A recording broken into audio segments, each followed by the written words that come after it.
Bien, en los próximos minutos vamos a hablar de GitLab, que es la plataforma que hemos elegido para trabajar en las prácticas este año. Vamos a trabajar sobre nuestra propia instancia de GitLab en la escuela, que está aquí. No sé si veis bien la URL, la deletreo: gitlab.etsid.urjc.es/petable. Repito, gitlab.etsid.urjc.es/petable. GitLab es un sistema para la ayuda al desarrollo que está alojado en un servidor y que nosotros hemos desplegado en la escuela, porque eso es software libre y podemos, por lo tanto, con relativa facilidad, tener nuestra propia instancia.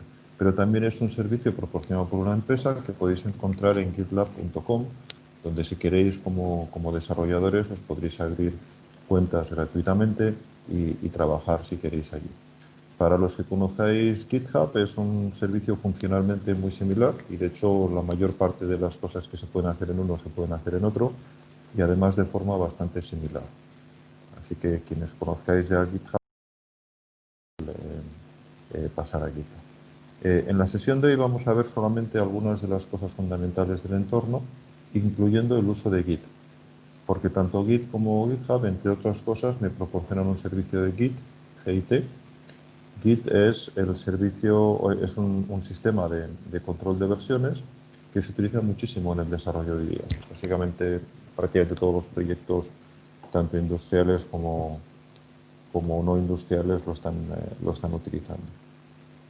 Y lo que me permite es llevar el control de todas las versiones de mi programa. Cada vez que hago un cambio, puedo, por decirlo así, registrar ese cambio y luego posteriormente recuperarlo si me hiciera falta. Y también puedo ver toda la historia de mis cambios, la puedo compartir con otros, etc. Ahora en un momento hablaremos muy por encima de Git, porque hoy simplemente voy a introducir las operaciones básicas. Pero como os decía antes de ello, vamos a hablar un poquito de GitLab. Esta es la entrada al grupo Petabi de GitLab. En GitLab tenemos los proyectos estructurados lo podéis ver aquí arriba, en grupos, y cada grupo puede tener uno o varios proyectos. Cuando tú entras a un grupo, como es el caso de Petabi, pues te encuentras una página parecida a esta, donde tenemos pues, bueno, una cabecera para poder hacer varias cosas, incluido abrir un nuevo proyecto, algunas estadísticas sobre actividad reciente y no sé qué más, y luego la lista de los proyectos o subgrupos que tengamos creados. En nuestro caso tenemos solamente proyectos, y cada proyecto, pues en el caso concreto de Petabi, corresponde con una práctica, pero podría corresponder con cualquier cosa que quisierais. Normalmente es un proyecto real. Si tú entras en GitLab o en GitHub, ves que aquí lo que tienes es que para cada una de las cosas que aquí llama proyectos, en el caso de GitHub se llaman repositorios, pues son la misma cosa, con, digamos, una unidad de trabajo para desarrolladores, un sitio donde un grupo de desarrolladores está trabajando en común y están compartiendo código y otras cosas, porque veremos que también es la forma de enviar informes de error, de enviar propuestas de modificación al código, etc. Hoy no vamos a hablar de esas cosas, hoy vamos a ver solamente la parte más básica para que podáis empezar a trabajar con GitLab para las primeras prácticas. Más adelante iremos añadiendo algunas cositas más de estas. Bien, pues como os decía, cada una de estas líneas corresponde con un proyecto. Por ejemplo, tenemos uno que tiene un nombre un poco raro, Excel 13.6 calculadora, que es un ejemplo de práctica. Y luego tenéis unos cuantos que empiezan por Petabi, que ya os iremos comentando más adelante, y que corresponden con varias de las prácticas que tendréis que ir haciendo a lo largo de la asignatura. Si clicamos en uno cualquiera de ellos, vamos a hacerlo en el primero, pues vemos la estructura de un proyecto, que es parecida a la que acabamos de ver para el grupo. Seguimos teniendo una cabecera con cosas que se pueden hacer en el proyecto, ahora lo explico un poquito más. Y luego por aquí abajo tenemos el código del proyecto. Esto que veis aquí, estas dos líneas, son los ficheros que tiene este proyecto, que en este caso son solamente dos. Un fichero README en un formato Markdown, lo sabemos porque pone la extensión .md, y un fichero Python, lo sabemos porque tiene la extensión .py. veis que GitLab me está poniendo también un icono delante con la interpretación que ha hecho él de lo que cree que hay en este fichero. Y luego esta columna que veis aquí de last commit es porque, como os decía, en GitLab se utiliza Git para el control de versiones. Y cada versión que yo suba al repositorio se va a llamar commit.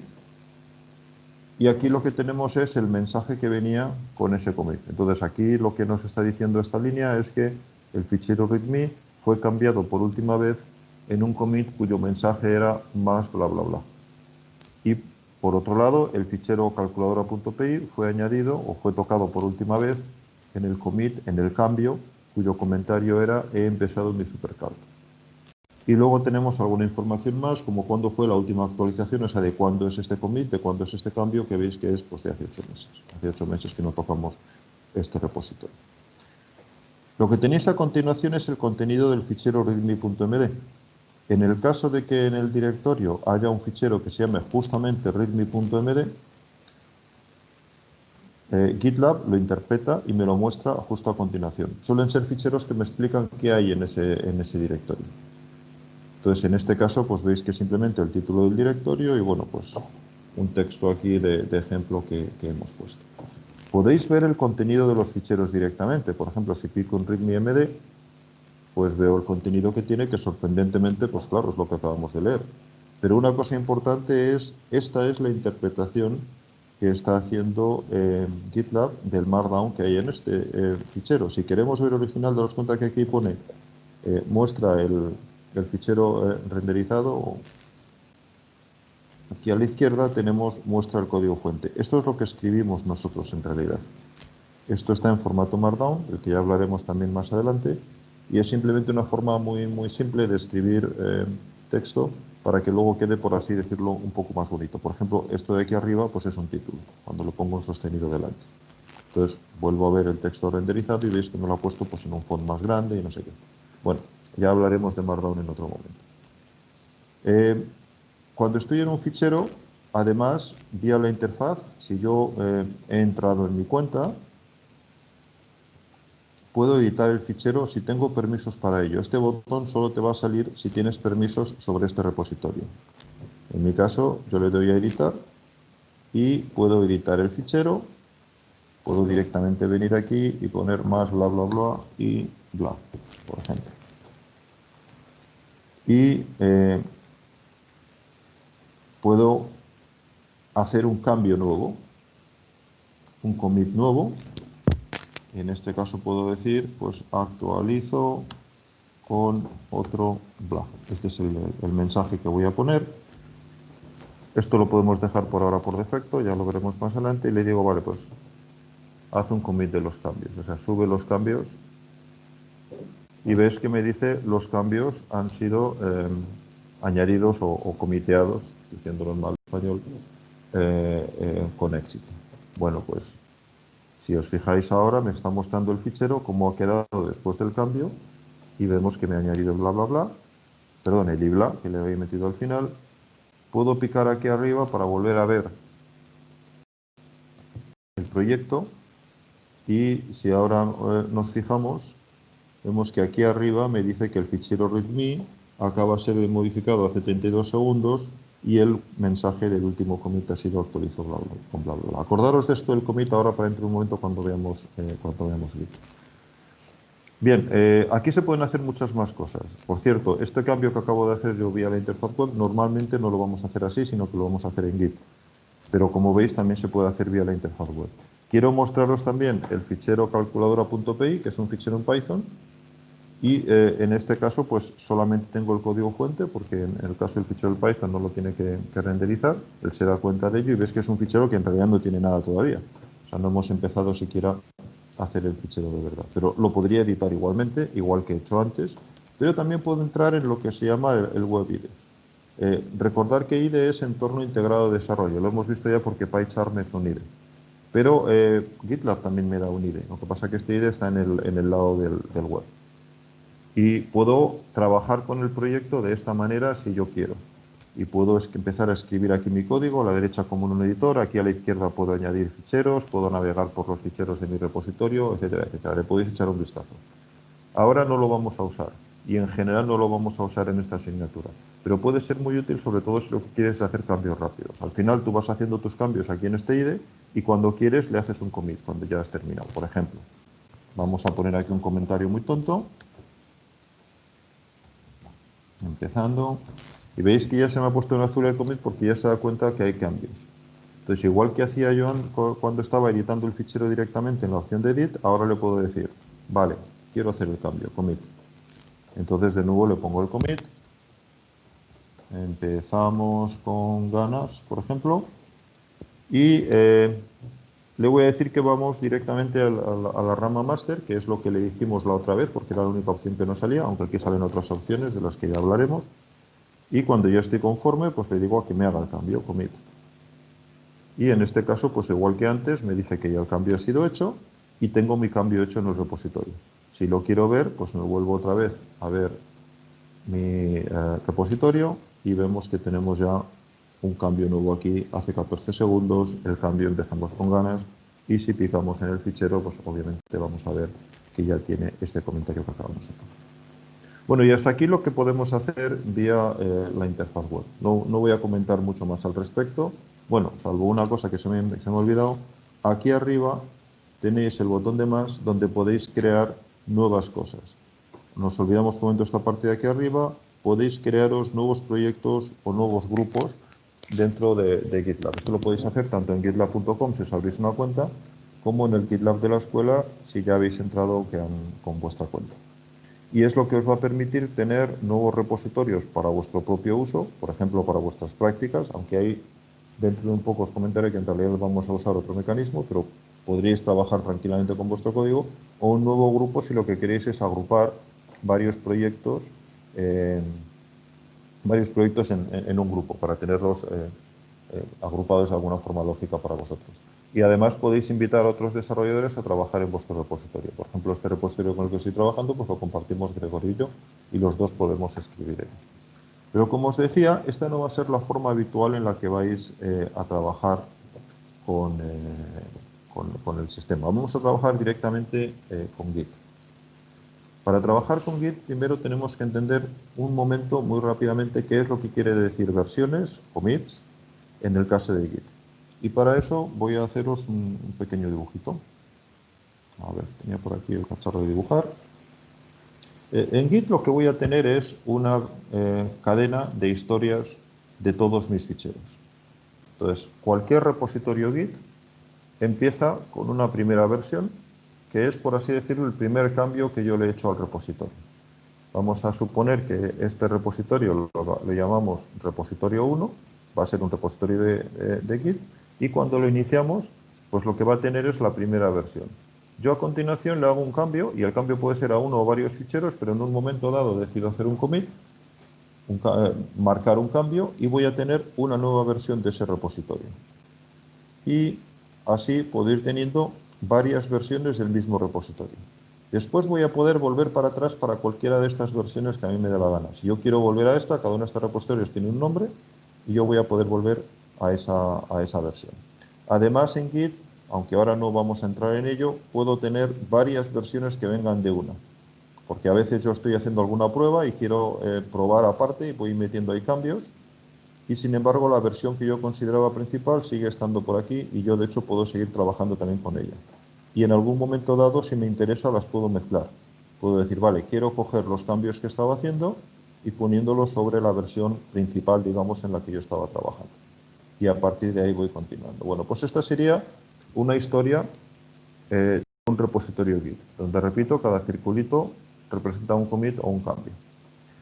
Además de esto, como os decía, yo puedo compartir mi repositorio con otra gente, incluido conmigo mismo. Entonces, esto que veis aquí podría ser la historia de un repositorio en GitLab.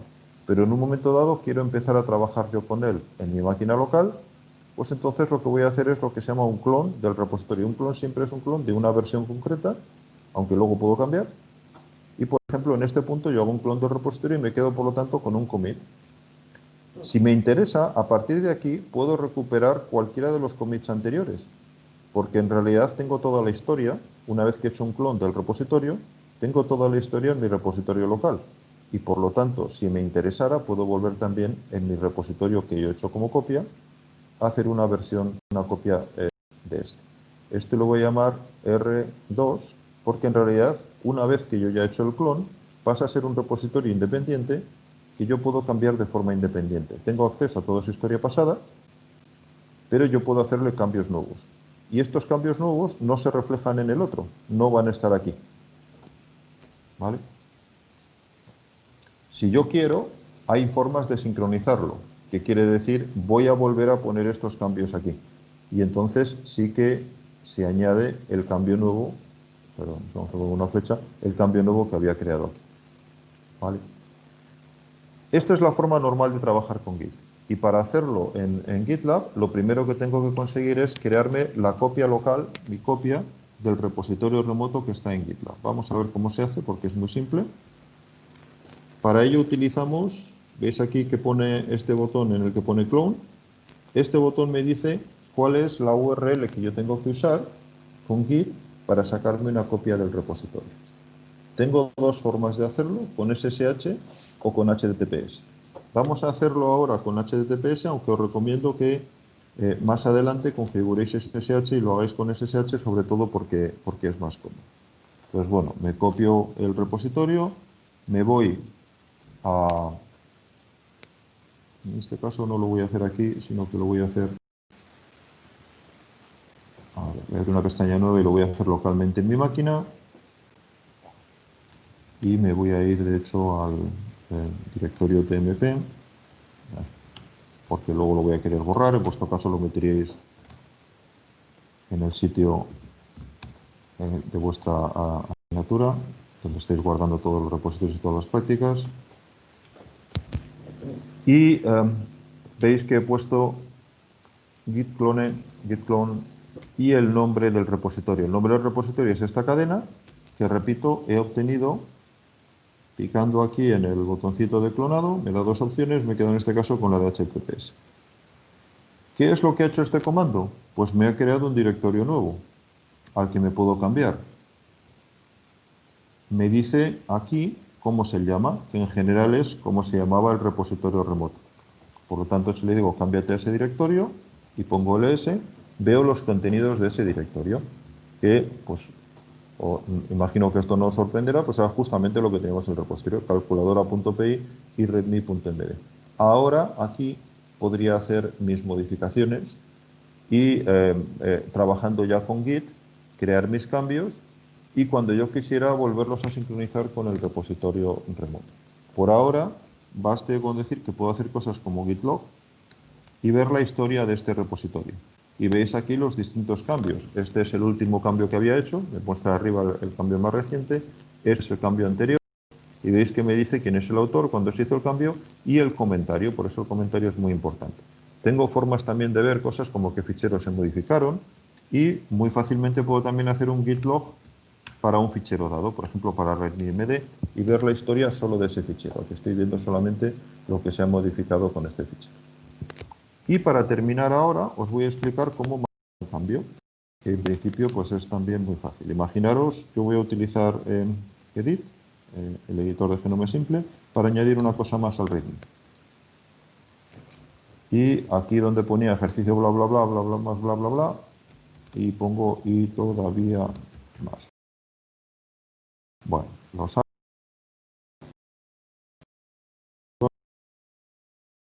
cierro el fichero porque ya no lo necesito. Puedo ver que efectivamente le he hecho el cambio, veis que ahí abajo tenemos el y todavía más. Y ahora vamos a marcar un cambio para Git. Y para ello pongo git commit, punto. Punto quiere decir todos los cambios de ficheros que yo ya conociera, inclúyemelos en el commit, a partir de este directorio. El punto justamente indica este directorio. Entonces ponemos git commit punto, y él solo se da cuenta, lo veis aquí, de que el fichero que se ha modificado es readme.mbd, si se hubieran modificado varios me saldrían varios, y me deja escribir ahí el comentario. Y le digo, por ejemplo, pues, primer cambio local. Si ahora pongo git log, pues ahora puedo ver que el primer cambio local es el último cambio que se ha hecho a este fichero. Puedo además poner git log readme.md para ver los cambios a readme.md y efectivamente me sigue saliendo el primer cambio local. Y si pongo git log, a ver, perdón, que no me acuerdo cómo se llama el otro, calculadora. Git log calculadora, ahí no he hecho ningún cambio local, con lo cual me sigue diciendo que empezamos con ganas, es el último cambio que este se hizo en el servidor. Bueno, y por hoy vamos a ver hasta aquí de Git. Nos quedan ver muchas más cosas que le iremos viendo en sesiones próximas.